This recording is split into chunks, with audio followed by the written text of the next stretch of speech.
Hey people, it's me and welcome. Good morning, happy Tuesday, and welcome to Reaper Pro Tips with your host Anne and disembodied voice Justin. At least I think disembodied voice Justin is here today. I am here. Yay! Disembodied voice Justin is here. Yay! Morning, everybody. Hey, yeah. I mean, Mathophile, kinda, yeah, pretty much. Sethany's on it. I was doing, it's better, more visible on the back of the model. So we're going to go over the same stuff that we went over before because I'm still adjusting the lighting on this model. What we're actually doing, though, Mathophile, in addition to, I did a zenith on this model and then I pretty much had to correct everything. But we're doing more sketch style is what this would be. Sure, guys. Yes, all is right with the world now that disembodied voice Justin has returned. Hey, Bean Mitch, thanks for the sub. Awesome. Fantastic. Disembodied voice Justin. Not of Justin. It's disembodied voice Justin. That's his actual name tag on the show. I believe it's his actual name tag on Proctor's show, too. It is, actually. Alrighty. So let's go to Snake. I was going to work on Snake Lady yesterday, and I was like, and I don't even know if this is sketch style. I mean, it's kind of like what Matt uses, DiPietro. I probably do it differently than he does. What I count as sketch style is pretty much just mapping in your highlights and shadows in black and white and then painting over it with thinned paints. Although I will say that my paints get, are we ready now? Are we ready? David is being very disruptive this morning. He claims it's because he wanted to bring a treat to the dog. I guess we can forgive him for that. Kiri definitely forgives him. Because it was smoked salmon. So, totally high value treat there. But yeah. Hello, everybody. Justin. Justin? I think he's just in. Yes. No, they're just Twisted Oma is questioning your name. Justin. I have a Midwestern accent. Wow. Deal with it. Let's see. Let's get some pure white and pure black. Because pretty much that's what I'm using. You could also use brown liner and pure white. You could also use walnut brown and pure white. You really could use any black. Although I tend to like to go toward warmer blacks, browner blacks, for this myself. But yeah, I mean, what they call sketch style is pretty much just painting in your highlights and shadows as underpainting, and then going over it, utilizing your underpainting. Okay. Yeah, so I get it, Dogfather. I've never taken a class with Matt, so I wasn't sure that I was like dead on with his definition of sketch style, because when you're dealing with definitions, sometimes you don't quite know. Like if you haven't taken a class with somebody and they're using a term a lot and they're the person who you hear linked with the term, you may not know exactly if you do it the same way they do. David is always trolling me in person, Twisted Oma. I mean, I live with the man. He loves to troll me, actually. He loves to tease me. It's one of his main enjoyments in life, I think, since I moved in. He is carefully remaining silent because he wishes to stay on good terms. Or he's busy with work. Let's see here. Where did I put my black? There you are.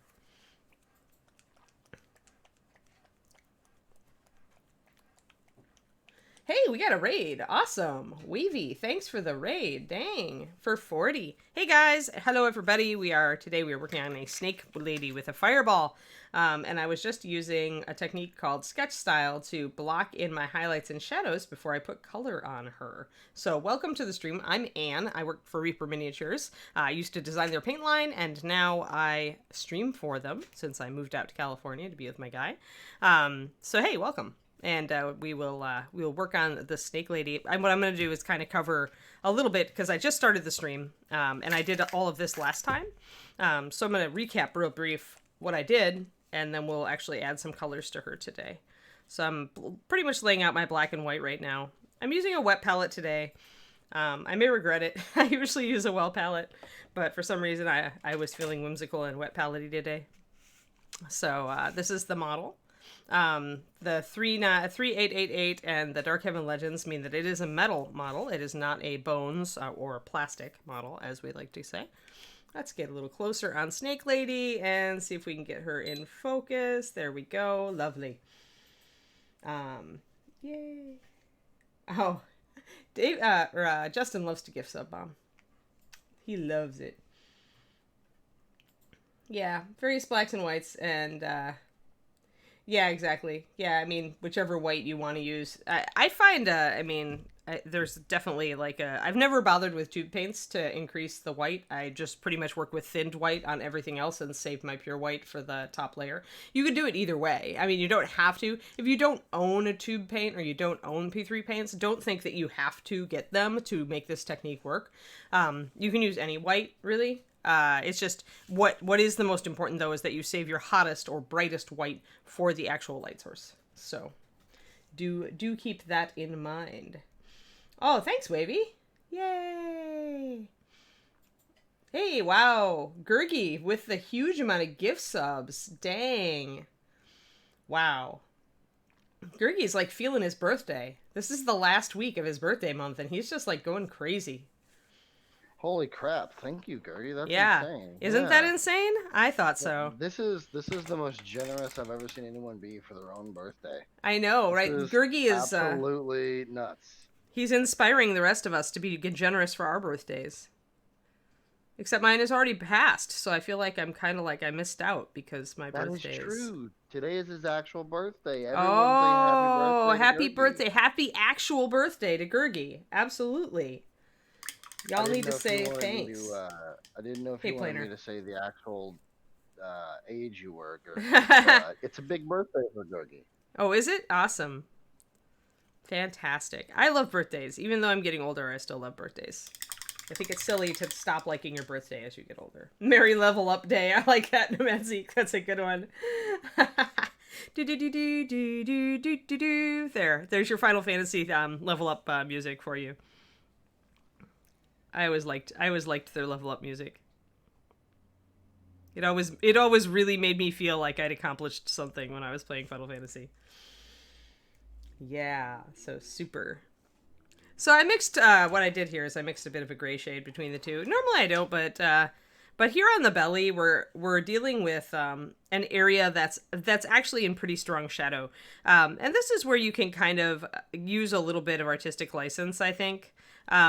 Technically, a lot of these scales wouldn't get much light at all. They've got a little bit of white primer on them. What I did first is I did a zenith prime, which means I primed the whole thing black, and then I sprayed white from above, kind of it from the direction that I figured the light would be falling from this fireball. So I kind of did it from a couple of different angles. So I kind of did it from here and here, because I figured the light's going to be falling straight down in here and on the nose. But what happens with that is that you get overspray on areas that technically wouldn't get a lot of light. If you look, here, let me raise up my camera a bit. If you look at her, you really, when you're figuring out a light source to make it look real, what you want to do is kind of draw a line from your light source to the areas that you're highlighting. So if I look past my light source here, I can see that it's going to hit this shoulder really strongly, right? Like I can see that the light source goes over this area, so I've painted it really light. But other areas here, if you look at the front, her head blocks a lot of it until about here. Here is where you start to see a little bit of the fireball actually going to fall on these scales down here. So all of this highlighting up here is kind of just, not really. What you can do though, is you can always say that there's light reflecting from the environment. And so there's a little bit of light on these areas. It's just not going to be strong direct light from up here. The exception is probably right around here, because the light does fall directly from the fireball down to here. So we can get away with that, and maybe with a little bit extra here on her chest. You can depart from your light sourcing just a little bit for artistic sake, but if you depart from it too far, you will notice it does not look correct. So whatever you do, you have to be consistent about where you're putting your bright light sourcing to make sure that it looks right. So there you go. And you can kind of fudge this a little bit up here, because from this angle, you can't really see that the head is blocking a lot of the fireball light. So you can kind of play with people's perception of it in that way to try to just get a little bit of extra light on the subject. And remember, wherever we put highlights here is where we're going to have our lightest, brightest color. We're also going to have colored light falling on any area. So I'm going with a pretty standard orange yellow for my fireball, but wherever this light falls, that means that color is going to fall too. This is the thing with OSL when you're working with light that is not white, not like daylight, but any light that has color, it's going to affect your underlying colors. So when you're thinking about what color to paint everything, you should think about the color of your light and how it's going to affect that surface before you make your color choices on the rest of the model. So this is actually a heavy color theory technique as well, because you really should be thinking about those things. And where a lot of people get into trouble is where they don't think about those things. They don't think about how the color of the light is going to affect the area. And so it doesn't end up looking right quite like they envisioned it. And that's disappointing. So we try to avoid disappointment and frustration in this stream.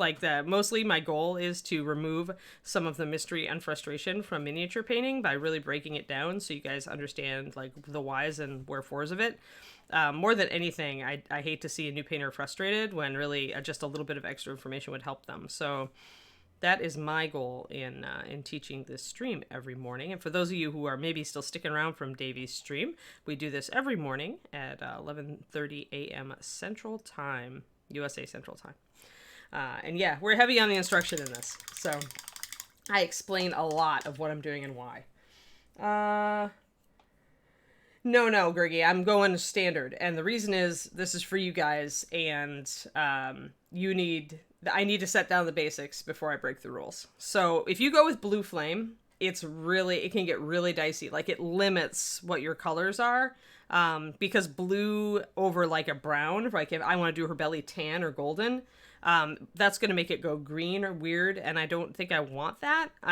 Blue flame is going to give you a really cold ambient. And everything on the model is going to go cold or grayed out unless it's a color that interacts well with blue. Same with green. You can't just paint I'm not trying to paint her like she's in a normal like sunlit environment with, that light source, with the fireball also being a light source. I'm painting her like she's in the dark, and that is the light source. So that changes everything, because that means the color of this influences everything else. So if you want to make the whole model, blue or blue shifted, that's when you go with your blue fireball. And if you want a dramatic lighting effect, I mean, you can't really paint her like she's in normal daylight, because the light of the sun is so much stronger than this magical fire will be. If you wanted to kind of have your cake and eat it too, then the thing I would suggest is painting her like maybe she's in twilight, so you can bring out your regular colors, only dark, kind of darken down on the rest of the model, and then this will be still the lightest light source. Or she could be in a cave with reflected light from outside, and then this is the brightest light source. But in order to get this dramatic effect that you want, you've got to assume this is the brightest light source, and so that means that it's going to affect all the colors more than any other light will. Well, except that the sun is white light, Nomad Zeke, and a fireball typically is much more orange and yellow. So I could paint this like the sun, in which case I would keep a lot of it white and just use, some golden color. And then I could paint everything as if it was in daylight, only really strong directed daylight, like a shaft of light coming from above. The mini is made of cake. I'm not certain.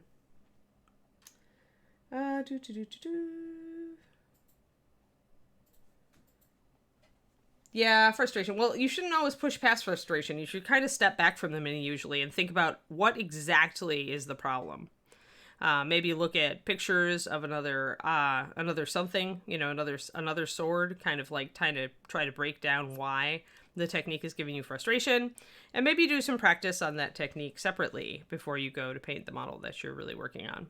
Things like that. Having a couple of models around that you don't really care that much about could be a pretty good tactic. All right, I need to fix this belly. I need to decide how much light I want it. Good morning, Sentimental. Well, I'm glad, Skelsey. Yeah, I mean, Jim Ludwig from Dark Sword always said I was one of the best teachers for mini painting that he knew of in America, and I always thought that was very nice of him to say. I strive to be a good teacher above everything else, because I mean, there's a lot of good painters in the world. I was talking to Sergio about this when he was here teaching. It's like there's a lot of excellent painters in the world, many of them better than me, but not everybody is a good teacher. And really, I think that to make the biggest difference in the hobby, I feel that being a good teacher is very important. And I always wanted to like kind of be able to help people to really love the hobby like I did. So to do that, I feel you have to be able to teach, to help people through their blocks and everything. And I guess I'm just kind of a natural teacher. I learn something and I instantly want to teach it to other people. So it works for me. All right, so there's going to be a strong shadow down here, so that's all black. Kind of looking at it from above again to kind of see. Whatever I do has to be consistent. So if I don't have a very strong light on this side of her chest, that means I cannot have a very strong light going down from there. Now, an exception here is the dagger, because it's metal. So because it's metal, it's going to take whatever light is in the environment, and it's really going to pick up on it. So we can highlight like things like these little metal bits on the dagger and on the scabbard. We want to keep our highlights more toward this side, though, because this is where the majority of the light is coming down, and that means this is where the light is bouncing. So for me, I can do bright highlights on this side specifically to bring up that that's metal and shiny.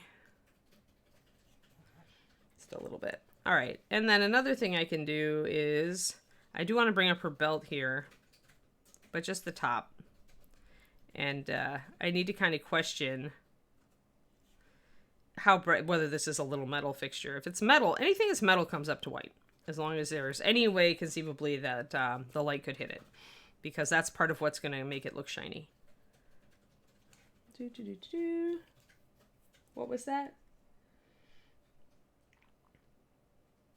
Yeah, I mean, that's just not thin. Yeah, that's paint not thin enough, Coops. Especially when you're, I mean, think about it. You're trying to blend from pure black to pure white on steel NMM. And that is the hardest blend to make, hands down. So, because you're going from white to black, and you have to do it in a very small area. That's why I usually start heavily with my gray in the middle and introduce my shadows and highlights fairly small. Because that way I'm not having to blend, not trying to blend directly white into black. Like it's easy for your highlights and shadows to get too big and too out of control. So you may want to go back and look at the amount of area that they take up and make sure that the majority of the area is gray with steel NMM. All right, I'm just going to block in. Another purpose for doing this is you guys can see the speckles, right? And the speckles are from the primer. Putting white primer over black always gives you a speckly effect, just the nature of the beast. Maybe there are some types of primers that will maybe airbrush on in a smoother way, but in general, you're going to get speckles. So another benefit of sketch style is that it lets you go through and kind of wipe out those speckles before you start putting paint over the top. Yeah, you don't need to worry about wiping them all out. But any big unsightly speckles, like in areas that you really don't want speckles, you can certainly wipe out with your black, white, or gray as appropriate. Gonna come down and kind of outline these little belly scales. And you don't have to be real precise with this either. I mean, you can be very imprecise with it because you're gonna put paint over the top of it. So if you're a little bit heavy on your lining here, who cares? It's not a big deal.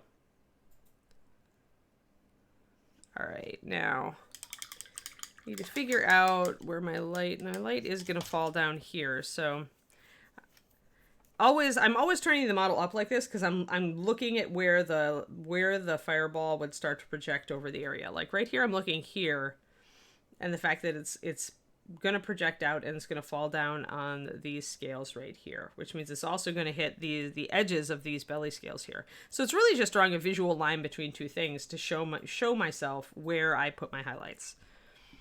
If you just use the model like that, then it takes a lot of the mystery out of this.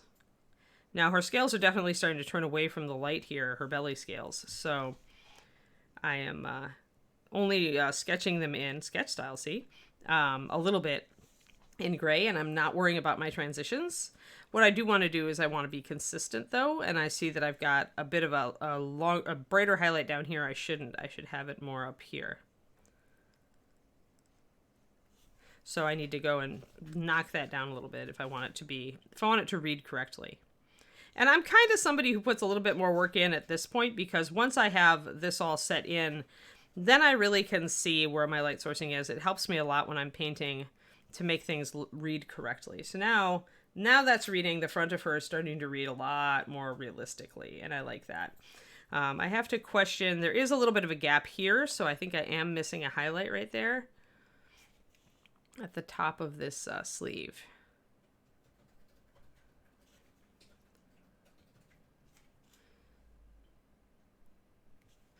But yeah, as usual, we'll work on this model here and there over the coming weeks, intersposed with other models depending on my mood, my whimsy.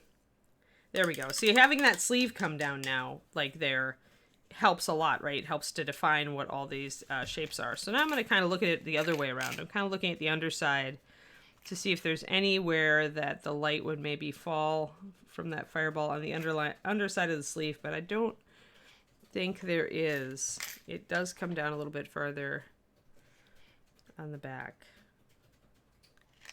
but I don't know that the light hits anything down here. Now I could put a really, really faint highlight at the bottom of that sleeve, and that probably wouldn't be cheating too terribly.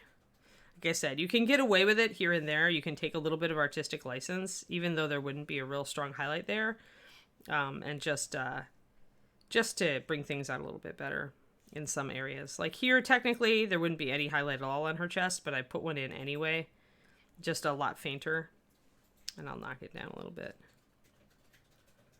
because I wanted some sort of definition. But there it looks, the good thing about this is that, okay, normally there wouldn't be light falling there, but there probably is some bounced light from over here. And because this is so much lighter, my light sourcing is still looking realistic because I've faded this one out by going so dark with it.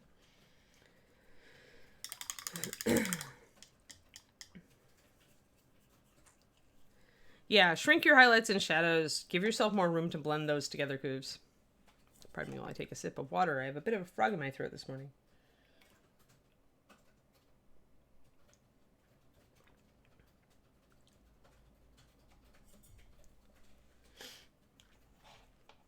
Alrighty. Oh, this is a Chris Lewis sculpt. I like Chris's stuff. That explains why I like the Snake Lady. Alright, let's see here. Gotta go back up here. Now remember also that light will fade as it gets lower down, so we have to be careful about brighter highlights down here.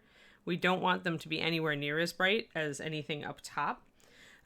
So this is where I'll go with a little bit of a light gray instead of a white.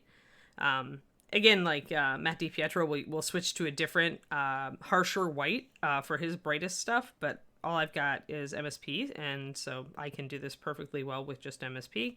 I just need to make sure that all of my other highlights that are not really, really up here are softer, essentially. More of a gray, less of a white. As you can still see, they still look pretty white down here on the tail. She's aiming to something. I think she's aiming at somebody, Chibi. And good morning, David Weir. All right, so looking from up top, I can see that this area of scales is going to get some light, so I can bring these up a little higher. Another thing that I've been doing is with the scales is to make sure that I do the lining between them at this point. I just like to crisp them up a little bit. And it keeps from, like I did it here on the back, you can see. And it keeps them from just looking like a big white blob where there would be light falling. So let's see here. I got to bring these up a bit if I'm going to be going that bright back on that side of the tail. And I probably went a little bit too bright on the back side of the tail, so I may have to knock that down. And I want to put a shadow underneath the cloth here because that would totally be dark. Use your imagination too. You know that this area is going to be dark because it's right under the dagger, so just block it in dark. Don't give it any room. Any room to get out of line.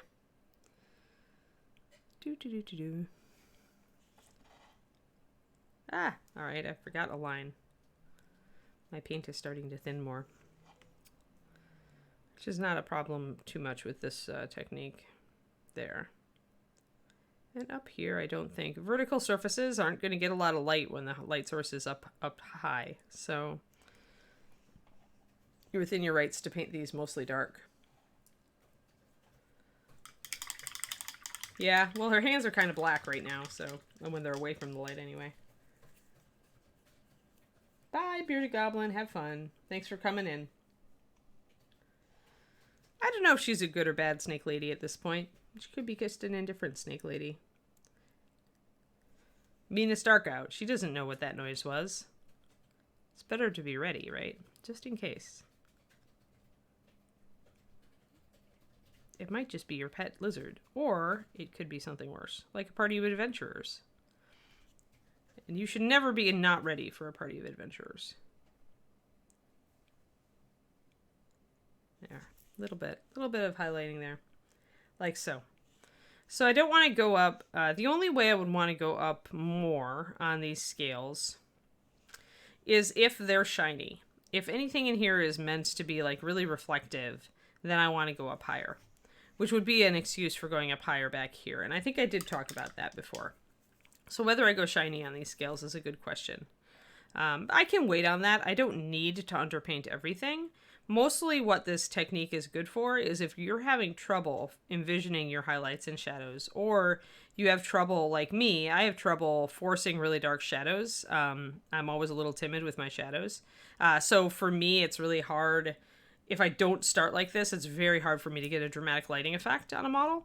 Like I have to essentially force myself to paint everything a lot darker than I like. But if I start like this, it's kind of like a mental reminder. It gets me in that mental framework a lot better. I'm just kind of doing some messy lining on this right now, just to break it up a bit more. So this is a very good technique if you find that you have a very hard time, if you're going to do a light sourcing of any kind. Yeah, well, yeah. Yeah, Chibi. And that's a thing, right? It's definitely a thing. I mean, it's the same in my 2D art, and so I know, I recognize the fault in myself here. But this is the way to get around it, is to realize that when you paint like this, you are going to keep everything black needs to be painted over really dark. Or you're just going to glaze colors over it so that the natural lightness or darkness of it comes out. I do want to bring out just a little bit here, and I realized that I need a white highlight here because this is metal. And I might want another white highlight here and here. We're just trying to keep things. You want things to kind of come out. I wonder where I put my Pathfinder Goblin that I painted in David's class. He's around here somewhere. But I thought I had him like around me on my desk, but maybe I didn't.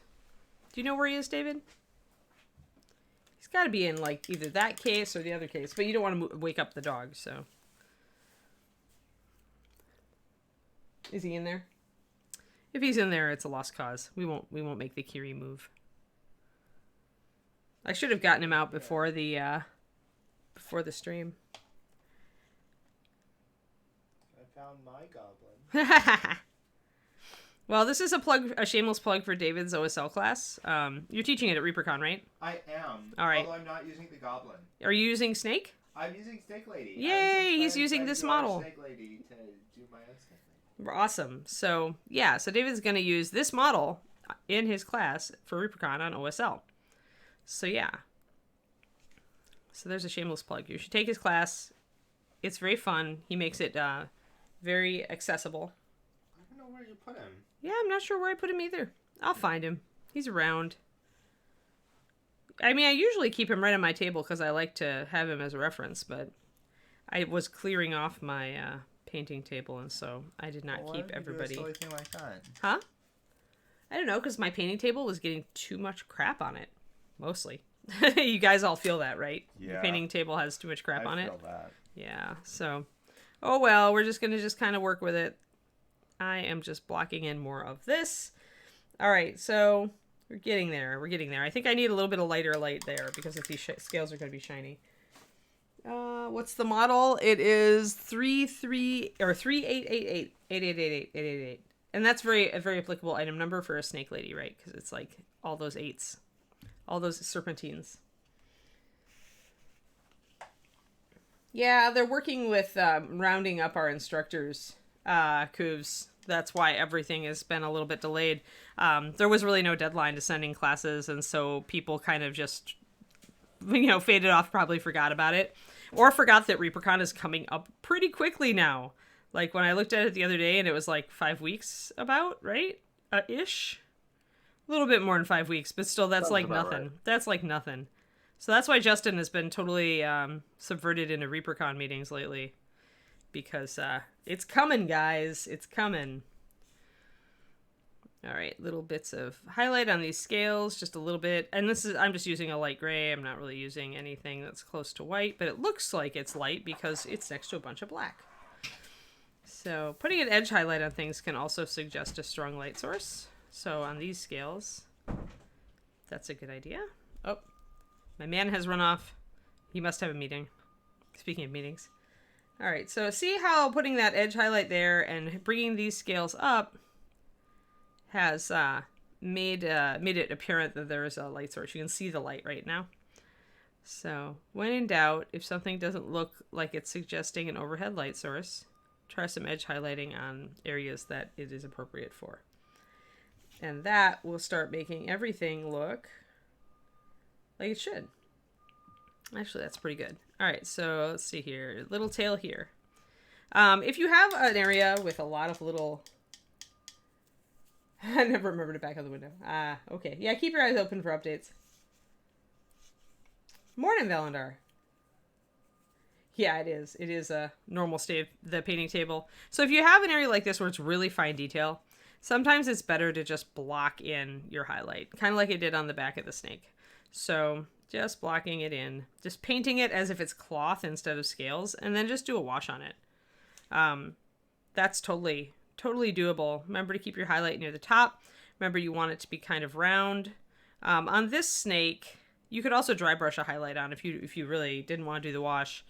So this is an area where dry brushing is totally legal because you just want to bring out the texture of the scales. Although I find sometimes that if you only do the dry brush and you leave all the black in between, sometimes it doesn't look quite right. So you check it both ways and see what you like. See what gives you the best effect. So I'm kind of dry brushing over the tail end here. Now, one thing though is that this lump right here should be in shadow. See, her sleeve falls right over it. So I do need to bring that down a bit. So I'm going to thin down some of my black. And again, making sure that you kind of check these things and that they're consistent all the way down the side, because I'll tell you right now, this needs not to be that light. And this needs to not be that light by the same thing, right? It's all being in shadow. So it can be a little light, but it needs to not be as light as it was. And the reason is that if that is light, then that should be, you know, there's other things that should be light. So you kind of have to look, okay, fireball, okay, that part should be light. Draw your lines. This is how you do lighting. This is how you start to think about lighting. Because it's all imagination in the end. You're imagining where the light is falling. But you can use the model as a reference. Draw lines and say, okay, the light could definitely reach this area. And then you just have to ask yourself, okay, it can reach this area. So now how strong is it in this area? And that will depend on whether the area is shiny. And it will depend also on how far away from the source the area is. The farther away from the source, the softer the light. And I might have to knock down these lower scales, you know, or make them shiny if I'm going to keep this much highlight on them. So, all right, so now we're okay, getting there. This constant cross-checking thing with sketch style, some people are much faster at it. I mean, David is very fast at it, but he has a really good understanding of light out the gate. People like me, and maybe a lot of you, who don't have a really good understanding of light right out of the gate, we have to stop and think about it. And that means adjusting stuff, right? That means continually working with it and going, okay, that doesn't look right. What I want to do is I want to be able to look at this model and say, oh yeah, I can see the light falling on various areas, right? It looks real. That's what I want to be able to do. And again, we could, if we like some of the details in this cloth, we can take some very, very dark gray and kind of suggest the cloth a little bit. We don't want a lot. We just want enough to kind of bring out your details. And again, we can do that with the bottom of this sleeve right here. That helps bring it out, helps bring us, make us more consistent also. Yeah, so like that. So You just want it to, you want to be able to look at it and go, oh yeah, I see the light. Yeah, I can really that's convincing. That's getting really convincing now. So excellent. And that's good, because then if you just paint over that with the appropriate values, you'll keep that, right? It'll still look like it's highlighted appropriately. I did lose a little bit there. If I want to make these shiny, I can hit spot highlights on them. We're almost to the point. Yeah, well, here you go, Cubes. If you want your minis to look super fantastic, time to study light again.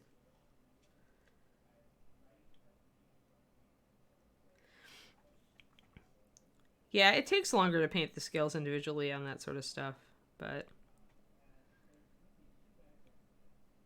that's why dragons are such a pain. It's why you don't see top level mini painters painting dragons very often, because it is such a pain in the tuchus.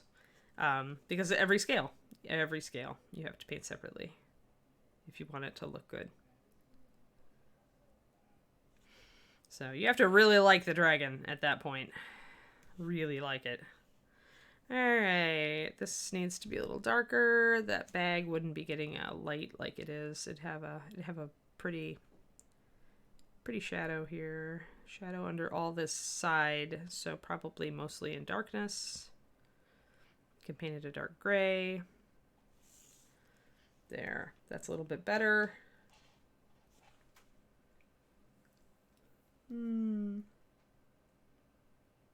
Sure, Feathered Phoenix, go for it. I mean, I have a couple. Obviously, I've been using them, but we're always open to more suggestions here. Yeah, and even then, Jetta Rose, like, I could have put another 100 hours into that to make it really look good. Really look good. Like, if it had been competition level paint job, like, it would take it a long time. All right, maybe not another 100, but another 50. Easy. And if I was really, really doing it, like with light sourcing, like really doing it, yeah, 100. Easy. I mean, Soldier took me 140. He's dragon sized, but he doesn't have all those scales. But he did have all that leather, so. All right, I think maybe I'm happy with this. I might need just a little bit more dark gray. And I think the wet palette was the right call here. I was able to mix some spot grays when I needed them. I am a little bit annoyed that it keeps wicking my paint down to a different paint consistency. That's what wet palettes do. But otherwise, I'm not too... I decided to put a highlight here because I had put a highlight here. So to be consistent. Again, we're looking for consistency. So we're doing that. And this there. That needs to be at the same level. That needs to not have speckles. I think we're about...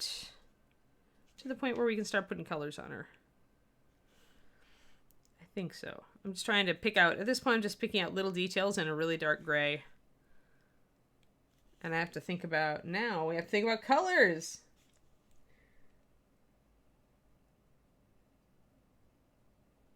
Yeah, that works for Feather Phoenix. Sometimes the hardest part about that I find is that your lamp is much larger than the source. Like if you're trying to do that for here, it can be very difficult. So sometimes if you want to do that, guys, try to use a sheet of cardboard, cut a small aperture out of it, like a small hole that's about the size of your light source, and use it that way. Like put your cardboard, like tape your piece of cardboard over the light. Try not to set it on fire if you haven't. It doesn't bulb. Very few people do. But really, really quickly, tape it over the bulb, and then your little circle of light should make the light fall appropriately. Because otherwise I find that I get into trouble because the light source is too big, because most lamps are much bigger than these little guys. But yeah, great suggestion, Feathered Phoenix. Hey, Tister, thanks with the Prime. Brain explodes. Yeah. Yeah. I think actually Soldier, the 140 hours on Soldier is the most time I've ever spent on a project. I got to about 120 once on a dragon for Golden Demon, on a zombie dragon, and I just didn't finish it. It was really close too. It was just like, but I couldn't find a writer I liked. And then I just totally crashed and burned on the basing because it was the last minute. Finger flashlights, you can do that. Yep, you totally can do those, especially if they have the different colored filters, Dragon Eye, because that's the kicker, right? Like I was saying earlier, if I went to a blue light on this, it would really limit my color palette on the rest of the piece because it would be like changing all the colors where it fell. So yeah.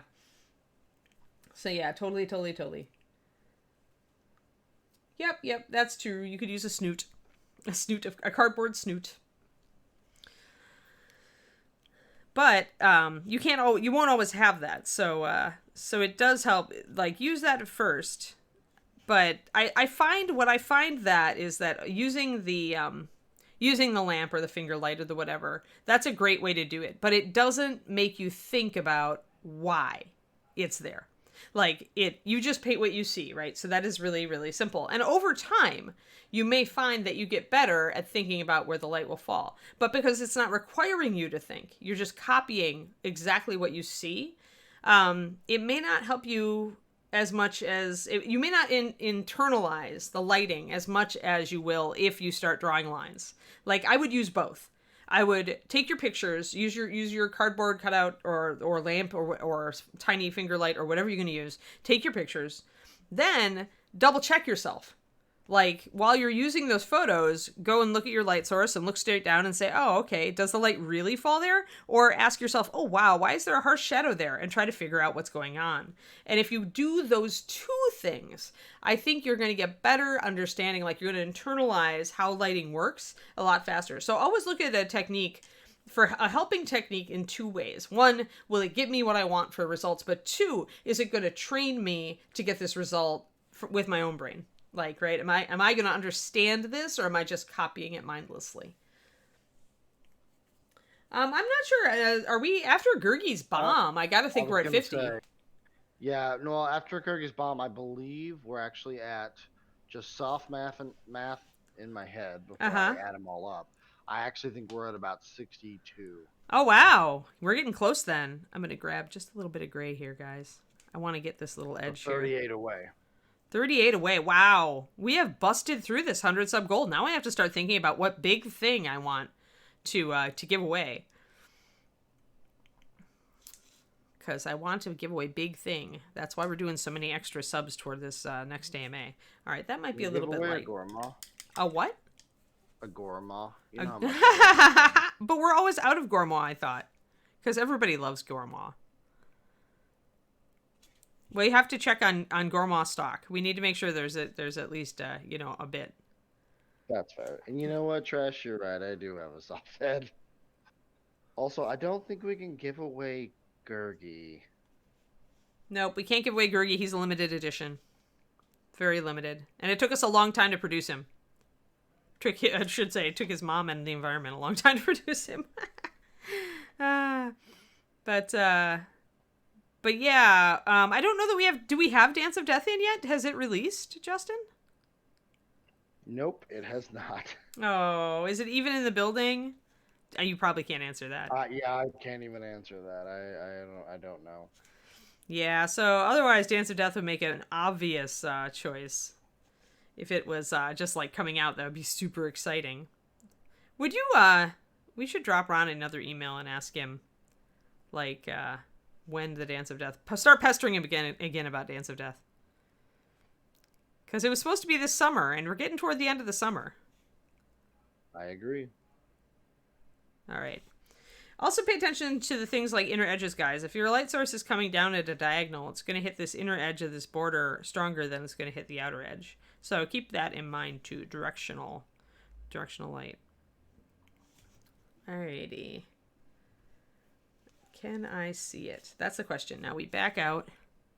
We get ready to adjust. We maybe adjust this little area down here. Too much. Too much. Need more black. Too light. And then we gotta ask ourselves, can we see it? Can we see the light? I can see the light on most of this at this point. Oh, I was going to do a wash on that, wasn't I? Yeah. All right. Well, doing washes on wet pellets is not for the faint of heart, but we will attempt it. Yeah, Current Echo, those people are still waiting on stock. Those people did get a Troxul, though, so I think they got a pretty big dragon. T-Rock's a nice dragon. The new T-Rock is a really nice dragon. Alrighty. Now I did notice that I need some more shadow down in here. Alright, and some shadow down there. And some shadow down in here. We are almost set. Okay. Good. I think. Alright, so can we see the light fall? I think this might be a little bright. Oh, let's actually, there we go. When you want, remember your wash is always going to dry lighter, so don't panic when you see me do this. It will actually dry lighter than you think. And if you feel like, oh my god, I think I went too dark, then just rinse out your brush and kind of wick some of it off the top. Or even use your finger. Boop, boop. But mostly I want that ever dark. so slightly off camera. Am I on camera now? I believe so, yes. Yeah, I was going to say. I was maybe off for the wash, but we're good. Oh,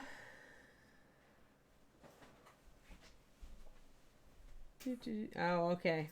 Okay, so yeah, Dance of Death got pushed back. Figures. Hey, Emma Claire. I'm glad this is...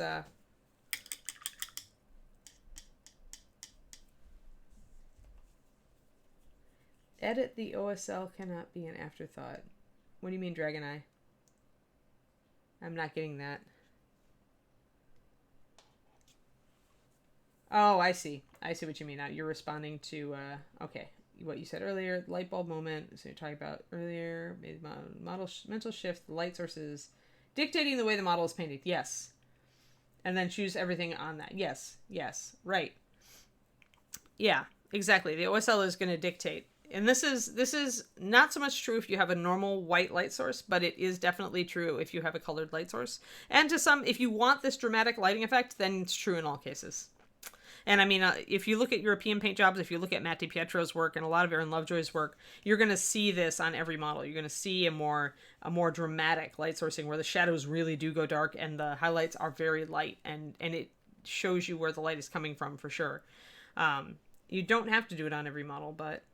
So now the only thing that's reading incorrectly, because now this reads perfectly. Like, you can see that this is the brightest part. You can see the areas near it are really bright. You can see how it's a little dimmer here, and then it gets really dim down here. That's perfect. And we can always make the scales shiny later if we want. And so now looking at this front, what I'm really seeing is this belly is a bit light. So I'm going to pop in there and knock it down with a black glaze or wash, or however you want to put it. Pretty much a glaze, because I'm just painting it over the surface. I'm not necessarily asking it to pool. And remember, anytime you make a paint wash or a paint glaze, it is going to dry a lot lighter than it looks, so don't be afraid. On the other hand, if you want to make sure that you don't overdo it, I mean, you can always put another coat on. That's starting to be a little bit better. Maybe one more coat. And because you're using thin paint and you're putting very little on, it should dry pretty fast. So you can always put another coat on. Up. Let me see here what we got.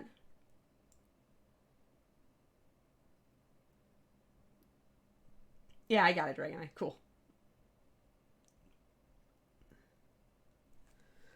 The Reaper airbrush. Yeah, even I'm tempted by the Reaper airbrush, and that might make me set up a dedicated, like, clean off some of the maybe we can shift the photo pad and make a tiny airbrush station here.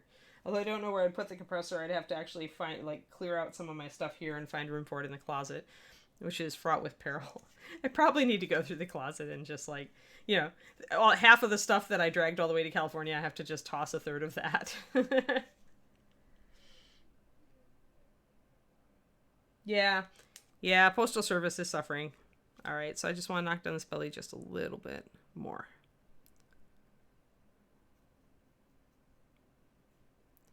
Little bit more. Knock it down, knock it down, knock it down. That's looking more real. Because then we have bright, and then it's a little bit bright, and then it goes down, except for little pinpoints, which are going to be metal. All right, I think we got it, folks. I think we got it, or close enough. All right. I think so. Alrighty. What color should we make the snake girl? I kind of was thinking I want to do a brownish tan on her belly. I want to do green on her scales because I don't paint enough green. I was thinking about going purple with her cloth. Although if I do go purple, I need to remember that yellow-orange is going to be kind of a complementary. So that's going to be difficult unless I go with a very reddish purple. A reddish purple might work. Staging. Haha. Yeah, I'm in an apartment now, so I do have limited space. Staging for this. Emma, explain. Staging how? I will gladly answer your question, but I'm not certain what you're asking. I am still a little bit late on that belly, but it doesn't look bad, so we'll keep it. But I do think I need to maybe make my light a little bit more toward this side.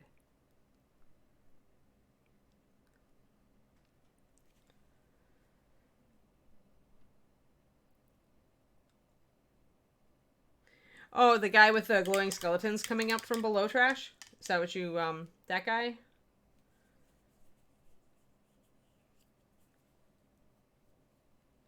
Yeah, I couldn't find him last time I went looking for him. So yeah, the undead hunter guy who's up on a kind of a plinth, and he's got skeletons coming up, and the skeletons are blue, and then he's got a flaming censer in his other hand, and it's up against his red cape and stuff like that.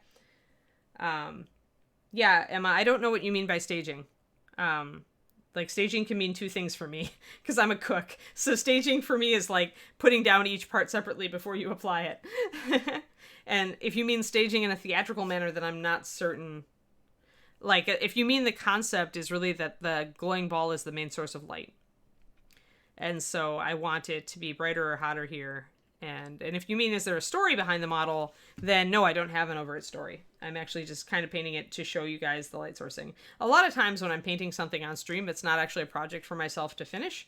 It's more, this model will let me demonstrate this technique. And so I do it. Normally on my own stream, I'm working more on projects that are, concept mostly. Okay. Yeah, Jonas. Yeah, that was the first, by the way, guys, this should be scary. It was scary for me. That was the first OSL model I ever did. That was the first light sourcing model I ever did. And I was pretty happy with it. It was pretty much a case of everybody else was doing OSL, and I'm like, OSL, I guess I'll try it. Sure, I'll do it on this. And so I just whipped that out, and it worked. But what I was doing on that, the reason it works, guys, is that all of the light sourcing in that model is like up against another surface. And that's the easiest way to do OSLs. If you have like a glowing sword up against a cape or an armor or something, then, you've got a backdrop for it. If you've got a backdrop for OSL, that's the easiest way to do OSL, because then you just show the glow against that backdrop and it works. And same thing with the skeletal hands. They're all just glowing. They're doing the thing that I did for Wraith Girl, where the glow is going onto the stones right by her. And then everything is directional. So that's why it works. So that was a good model for me to pick for my first OSL model because it was very evident. Uh-oh, Kiri, what's up? We might have dog emergency. I hope we don't. Kiri, come settle. What's up? Hi, good girl. Yeah, you look kind of uncomfortable. You do. Hi. Can you settle down? Sorry, old dog, guys. Sometimes I have to run out and let her out. So I'm trying to see if she's having a moment, or if she's just like hearing David out there and wants to go investigate. Because he went out into the other room for a meeting. You gonna settle down? Good girl. Very good. All right, so we're safe for the moment. Pepper's emergency almost. Not quite. But yeah, so alrighty. I think I'm good. I think there's just little bits. There's little bits I would change, but that's all right. So if we're gonna go tan on the belly, so we have to pick a dark brown that works with whatever tan we want to use. What tan do I want to use? Do I want to use polished leather? Maybe go down to like black and brown. Will those two work together? One is very yellow, one is not. I might want to use russet brown instead. So now I know that my light sourcing is going to be yellowy orange. So I'm really going to be using probably lantern yellow mixed with white.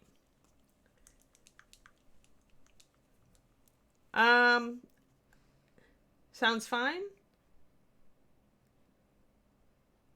Everybody else, nobody's been complaining, and they were really complaining yesterday. I had my volume cranked up to 100 as of yesterday because Windows had reset my settings again. I assume that if Windows reset my settings again today, we would know. I'm going to mix up my light source. Let's see here. 1, 2, couple of drops of lantern yellow. We're going to add some pure white. No problem with sound. All right. Could be weird Twitch stuff on your end, Planer. All right, so I want a pure white, and I want lantern yellow. We're going to see, usually when you add white to lantern yellow, it goes really, really much more yellow than you expected. So one thing we're going to do here is we're going to mix this up and see. Because it goes much less orange when you throw white at it. It goes far more yellowy. Although I think this is the right color. And hey, it's lantern yellow. It works, right? What we do need to keep in mind is that we are also going to be going up to pure white for our light source, right? So although that might be the dark value on it, in reality, we're going to add a lot more white to it because we want that fireball to be really hot. But when the light starts traveling out from there, it's going to have a definitive color, and that's probably the color. So that's lantern yellow and white. It's probably about a 50-50. Hey, Bob and Julie, how's it going? Hey, where's Bob? Call Bob if he's not there, if this isn't Bob. Hey, Bob and Julie, look what I have. You didn't see this probably because you weren't on earlier. You get focused. There we go. So I was painting this last week, and for those who don't know, green users are Bob and Julie, are sculptors, Bob Rodolfi and Julie Guthrie. So I was painting this. I was painting her like she was either becoming corporeal or going ethereal. And whether she's coming or going is up to you, green users. But I thought you might like to see her, because I think she turned out really well. It's just your female wraith.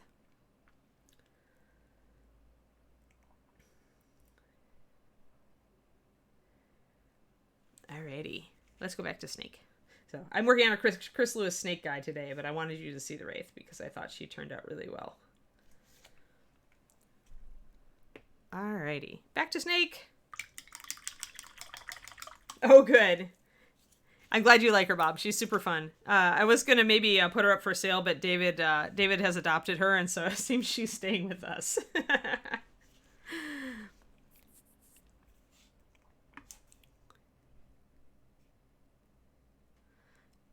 Alrighty. Here, so now light sourcing on Snake. So let's do this. We've got our light source. We have to figure out, I figured out I would do the belly first. So let's do that. So what I want here is I want a color that's going to work well with my highlight color. What that usually means is tan is a good choice because it's usually more yellowish. So tan will often go orange or yellow. Either one will highlight up and blend well with this yellow.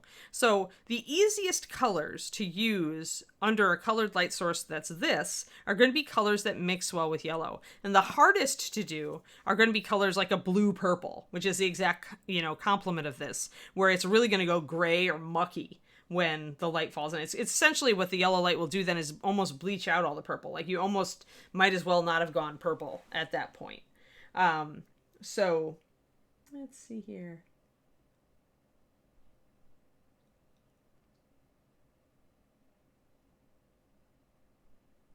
Already made Emma. The sculptors, in fact, like green users, who is right there, they sculpt these miniatures out of putty, or these days in 3D programs. So this is the putty they use. It's called green. That's why they're green users. And they sculpt the model exactly in the scale you see it. And then it goes and gets put on mold at Reaper and cast in metal. And then a new master mold is made or a production mold is made to cast it in bulk. We also do plastics. The plastics are usually digitally sculpted and then printed out. And then those are put on a mold that we can make more plastic models of. But all of these are pre-made. So you can walk out and buy Snake Person and she'll be white metal. So mostly tin. And then you put a primer on her and then you just go and paint in colors. But yeah, it's awesome. Hey, Lord Dave. But yeah, technically, some people, when they're working with bigger sculptures, like some of the action figures you see out there are actually sculpted in like oven baked clay, like Fimo. That's a very common thing instead of the epoxy putty like this. But yeah, it's all what your first blank is. All right, so we're going to start dark. We're going to start dark, folks, and we're going to work up. We don't want to... I'm going to try just a straight up glaze of polished leather over this. It's probably going to go greenish, but we'll see.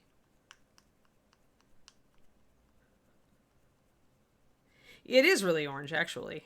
I mean, you can see the orange. Ah! Well, okay, now my camera's going, oh my gosh, there's too much. But on camera right now, on my monitor, it looks really like it does. So it is really an orange color. I did say I wanted to go yellow-orange. So we're going to try to do this. We're going to try it to start with polished leather and see how it looks. Now, the thing about using something that's really yellow, if you're just doing glazes over your zenith, is that it could go green. Because black and yellow make green. They just, when they're combined, that's what you get. So I'm going to build a thick wash of this. Unfortunately, on the wet palette, that means I'm going to have to constantly redo it. So actually, a well palette would probably be better for this technique, in my opinion. And we're just going to paint it over there. We're going to see how it looks. Now, this is really thin. This is one way to work with your zenith, where you are putting just thin glazes of color over it, including in the shadows. And it's just naturally going to be darker over the areas that are black, and it's going to get lighter on the areas that you've painted white. So you can do that and just essentially keep building up layers of color. Eventually, though, if you go too far with this particular technique, you will actually lose your black and white. So what you really want to do is lay down a start coat of this and then maybe get some highlights going on and paint the highlights exactly where they would be with the primer. So like this scale was lighter, so we would actually put some polished leather plus white, to make sure we keep these highlights. At this point you were using the zenith as a reminder of where a highlight should go. Here, let me get this back in focus because I got out when I went down to the wraith. 1 second.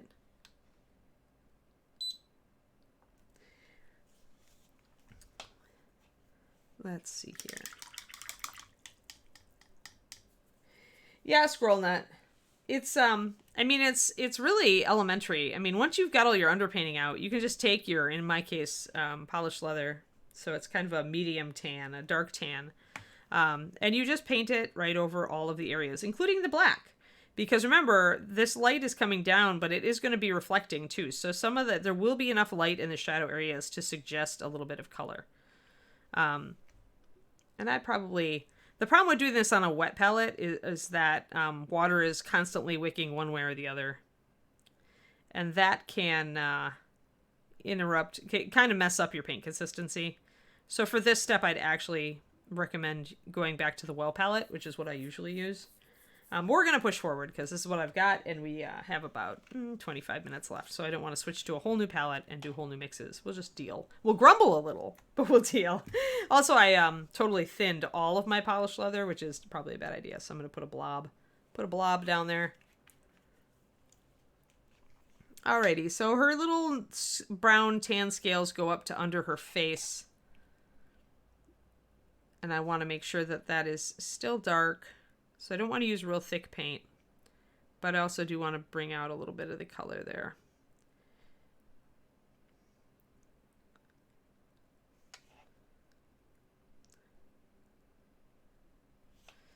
And if we had a real bright light source bouncing off of her chest here, we could actually add an under reflection under her jaw. We may do that later. We'll see. Depends on a lot of the stuff here conceptually. I'm kind of just playing by ear until I see how things are turning out.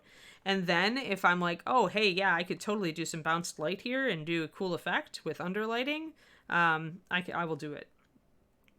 Gotta be careful not to get too thick with your paint if you're trying to preserve your underpainting. Remember that. So I went a little bit thicker on her chest here, and I may regret it because I do need to keep it very dark. So I need to see how that dries.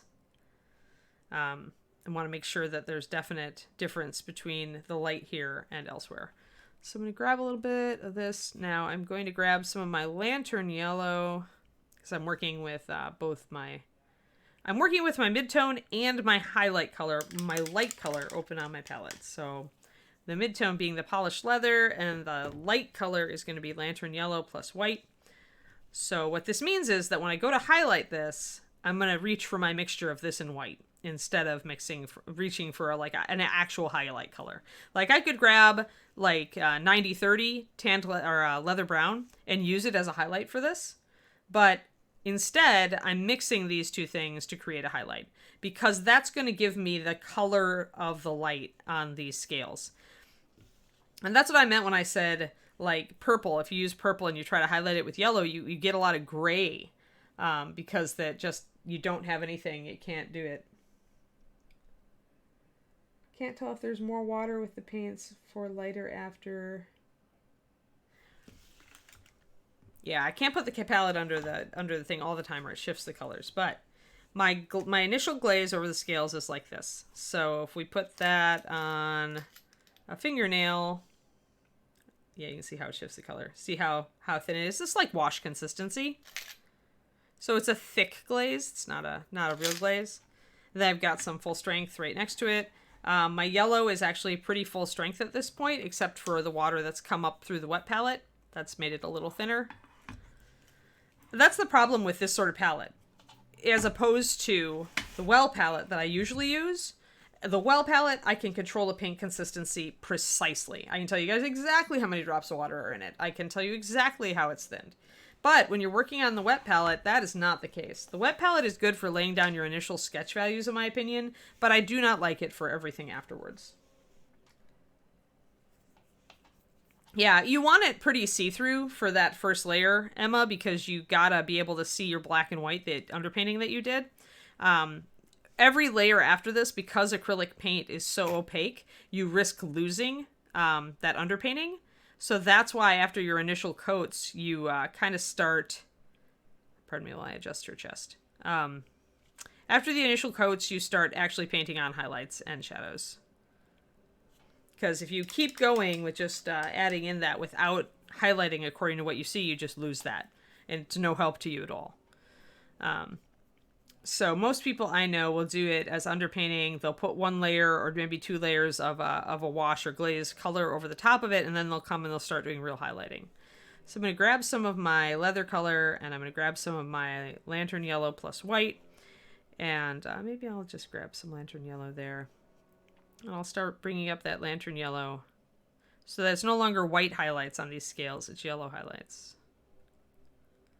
Because that's what's going to carry the color of this fireball. I suppose I could just paint the fireball at this point. Let's just do that.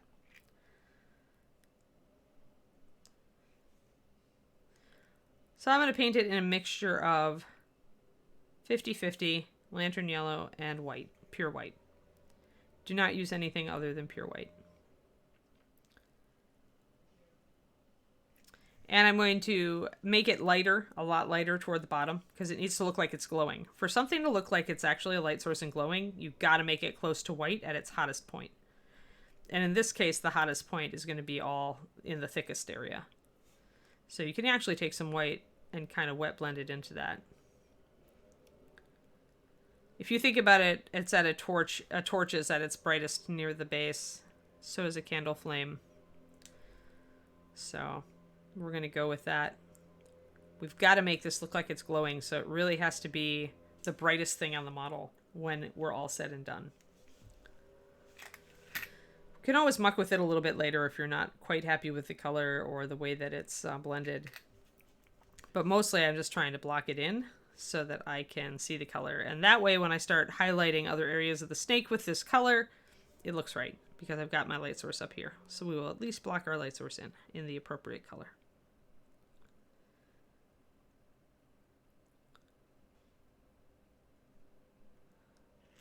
There.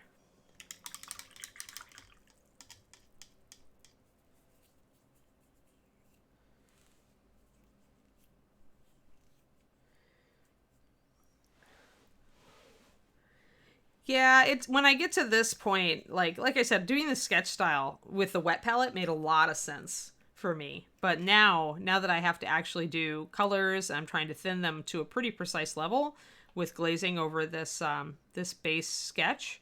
Now is when I really just don't like the wet palette. And I'm just gonna put a bunch of white on this just to suggest the light. There we go. Pretty much just swishing it all together at this point. This is roughed in. We are not going to keep it like this, but this is where we want it so that we can at least have it look like light. And we'll bother to bring out little details on it later.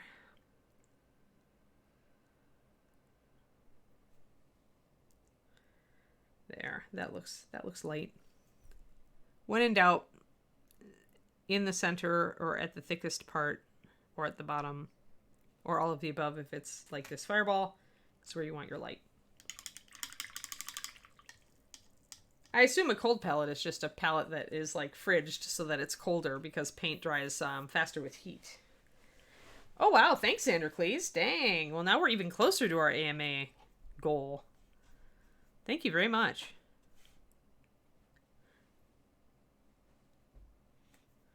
All right, so we've got this. I've actually mixed, I also like just totally messed. Blorf, blorf, blorf. I blorfed.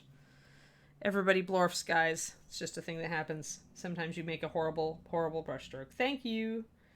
Yes, thank you for the subs there, Xandercles. Fantastic. But anyway, I assume a cold palette just keeps the surface of the palette colder so that it dries slower, since heat is one way that paint dries faster.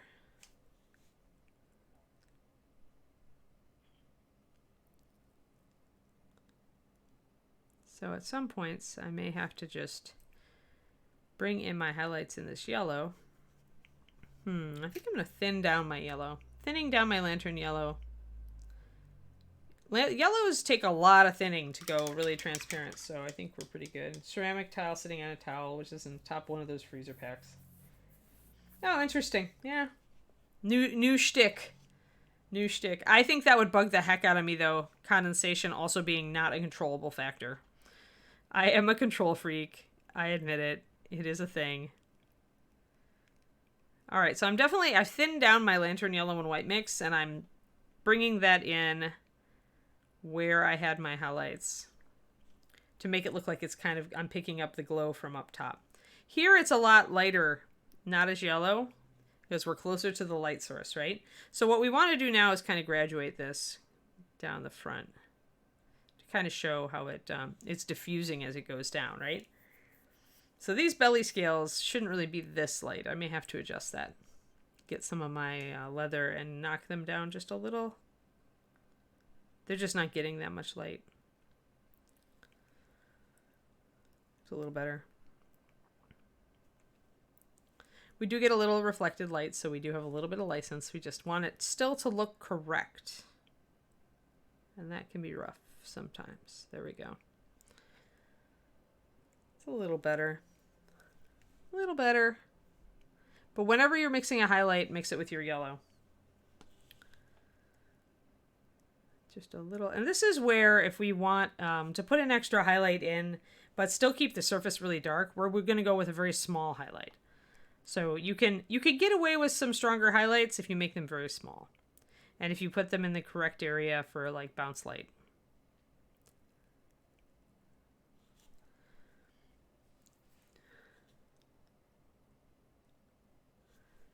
Let's see here. And most of this is just going to be kind of mucking around, guys, because you want it to look right. But you've got your underpainting to use as a guide. I might just put a glaze of brown down this whole front area.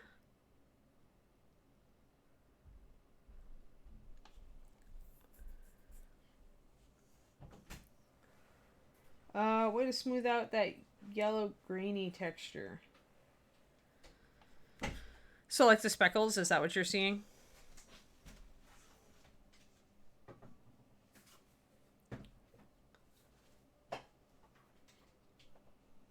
Doesn't really matter where the brush is going at this point. I'm just blocking in this. But yeah, there we go. Grainy texture on the scales where Like you mean like up here or here where you've got speckles? I mean, if I really cared, Dabber, I would have just underpainted all of it with some grays, but I'd spent a lot of time on this. That texture smooths out a bit as you apply paint over the top of it, especially when you start highlighting. So it really is a question of like how anal are you going to be to smooth out all these speckles, knowing that you can always fix it later. So how much time, how high your tolerance is for dealing with that, is it's really individual, right? It's going to be like, well, am I, really, I'm okay with fixing it later, or no, I want everything to look perfect before I start glazing colors over it. That's an individual choice. That's because we're zoomed in too much, guys. So sorry. You get two choices. You can either be really close, or you can stay in focus. No. But I am going to zoom out a bit because I'm doing a lot of this. And so I'm just it's going to get out of frame unless I zoom out on it. So we're going to look at her as she is shaping up now. So actually zooming out gives you a better idea of whether we're getting the feel of that light also.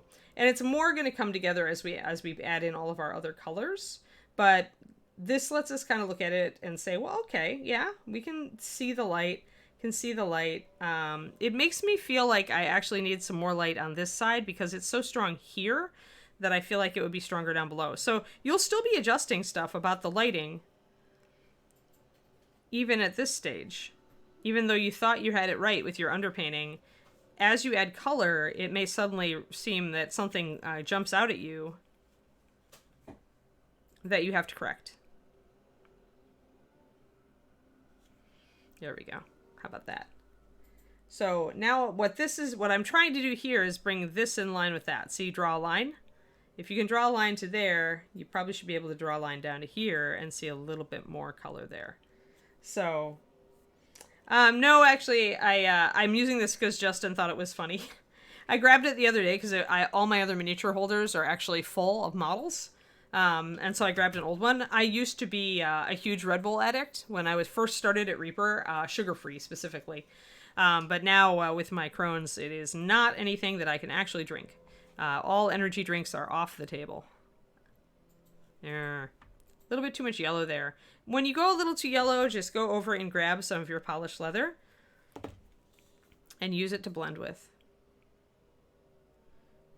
Now, one thing you want to keep in mind is that the strength of color, the saturation of your color, isn't going to be as strong. So you're not going to be as bright.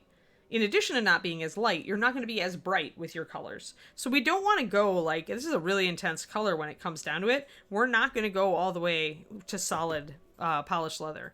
Because as you get like limited light, your shadows will desaturate what you're dealing with. It will go less intense. The color will be less intense, right? So, one more second. But yeah, so I'm leaving a lot of where I've glazed over the black and it's really desaturated. I'm going to keep a lot of that. I'm going to keep working it up a little bit.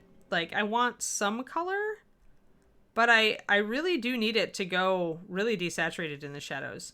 And if I feel like it later, if I think I really need a desaturator, I could grab like a blue-purple and add additional cold shadows down here if I wanted to.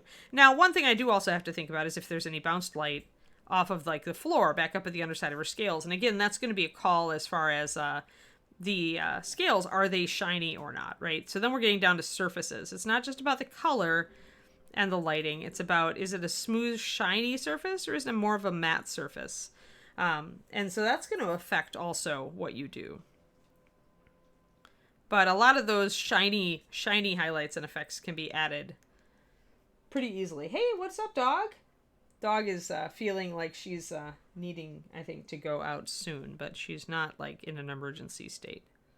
This probably means she's going to go off right at the end of the video. Are you a good girl?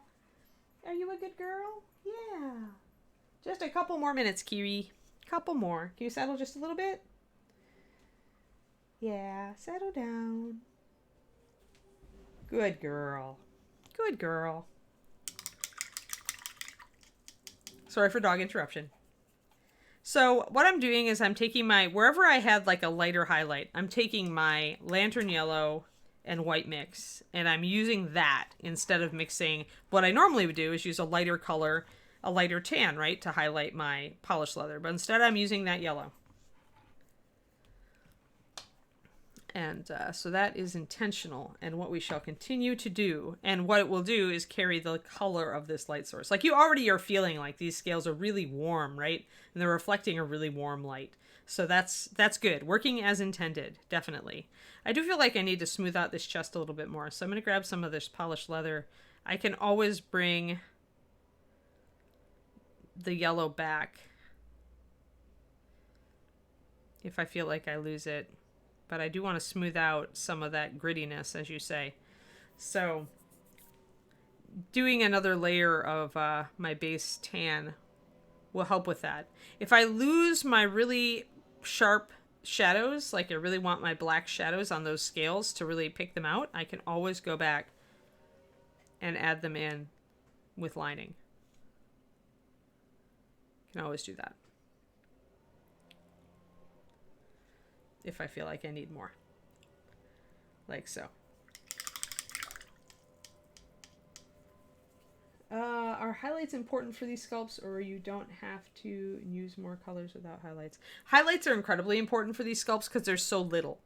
The bigger a model that you're working on, Emma, the less highlights are as important. So at least sharp highlights. Like, let's grab my samurai. She's in progress. She's not finished, but... So what you come to is with bigger models, you don't need as many or as sharp highlights often, unless, again, you're going to look for, like, doing a specific surface, like making this breastplate look shiny. So this is a bust, and this is a much larger model to paint. It's a 1/10 scale, I think. No, wait, it's not. It's 1/12, I think. But on a bigger model, you don't need to have as much highlight going on to make it look good. And probably the top part, like the most no highlights would be when you get to like what's called 1/6 scale. Like action figures that are a foot tall are 1/6 scale. And like the Overwatch statues that I love from Blizzard are that. And so when you get to that, you can just block paint it with no highlights at all, and it looks great. Because at that point, the figure is big enough to cast its own shadow. But when you're dealing with these little guys, they really don't cast realistic shadows on their own. And so painting in really dark and really light highlights and shadows are part of how you make the really tiny miniatures look good. So yeah, so it's just a difference of scale. So yeah, so if you start with little stuff, then I would say yes, definitely important to pop highlights. Kiri, what's up? I think my dog is like having issues. Justin, we may want to wrap early because Kiri's having trouble getting, she's being really restless. And that means usually she has to go. So I should probably take out Old Dog. Hey, Old Dog, do you want a mug for the camera? She's like, no. Old Dog went and settled down again. But she's definitely not comfortable. So, all right. So any questions on this, guys, while Justin looks for a raid? So you can see how it's coming together, though, right? We're using that lantern yellow with the glaze of the polished leather to try to give you a leathery snake underside that's really warm, and the yellow is definitely showing through in the highlights. The more we bring that yellow up toward white, the shinier it's going to look. Right now it looks kind of soft and leathery, and I do need to bring the highlight back up on that, up on the chest. We're going to be rating Jimmy. It's Jimmy time. Oh, wait, do you want to keep the highlights similar if you're doing a large model, but it's a large 20, or it's, I tend to go, if I'm painting like the giant that I was working on the other day, I won't punch the highlights and shadows quite as much methophile. I'll make them a bit broader. It depends though on the model. I tend to paint everything up to the 9s. It's just what you have to do, right? What you have to do changes. And you definitely, actually, the highlights I'll take up, but the shadows I'll de-emphasize. If you do really dark shadows like this on a big model, it looks wrong. It absolutely looks wrong. Because the model is big enough to cast its own shadow, and so if you depart from those, then you could get in trouble, unless you're doing a dramatic lighting effect. That's where it's okay. But if you're just painting the model and you try to put as dark shadows as we typically do on these 28s, it will look like incorrect. You can highlight them up the same. I think you can highlight up to white, no problem. You may need to make your highlights smaller. So, all right, all right, all right, all right. Yeah, well, we'll continue. I may feel like working on her again tomorrow. We'll see. I am going to bring up the light on her chest a little bit. So, yeah, everybody. Let's see. It's Tuesday. We have Michael Proctor's Crow's Nest at it's 3 p.m. Am I correct, Justin? 4 p.m. Central Time. 4 p.m. Central. I'm sorry. Yes. And then, guys, I'm actually doing a private stream on my own channel this afternoon after Crow's Nest. So, yeah, see, we're getting the highlights back up. Even those little touch. See how just a little touch of highlight makes such a huge difference to suggest the light. Like, tiny touches of highlight. And then now suddenly you can see the light just falling down that side. Just those little highlights I just did. 4 highlights, and look what it did. So that's just how much, when you're working with this sort of thing, how little impact, tiny impact can have a huge impact. And Bob is going to be on today. All right. I was going to say that. That's Bob is supposed to be on today. I'm going to be working with him a little bit later to make sure we're all ironed out. Hopefully. Fingers crossed, Dogfather. Yep. Yes. Mm-hmm. Fingers crossed. All righty. Sweet. Yeah, I'll do one. It's twitch.tv/paintingbig, Wavy. I got my own thing going on. We're trying to get Twitch affiliate this month, so we're going to do some extra streams. So show up if you want to. I'll probably be working on my big project, which is a big Andrea 54mm horse and rider. And you guys have a fantastic day, and I will see you hopefully later. And say hi to Michael on Crow's Nest, okay? Make sure you show up and watch his show.